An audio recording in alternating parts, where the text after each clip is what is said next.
Hello guys, welcome to my channel. Today we are going to see how to use stretched resolution in Nvidia Image Scaling. You just need to open up Nvidia control panel. As you can see, I just stand on the image scaling. Go to adjust display size and position.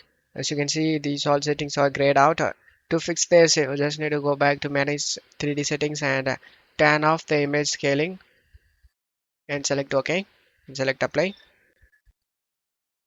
And now select yes and go back to adjust display size and position.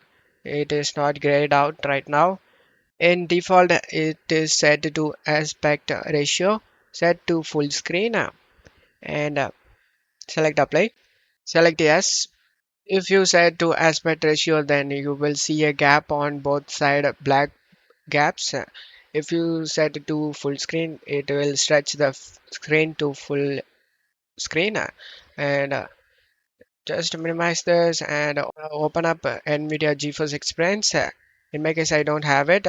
You just need to go to General tab and you can able to see option Image Scaling. Just turn off and turn on back. And now you go back to NVIDIA control panel. It's going to be grayed out, but the previous settings of full screen is going to saved, guys.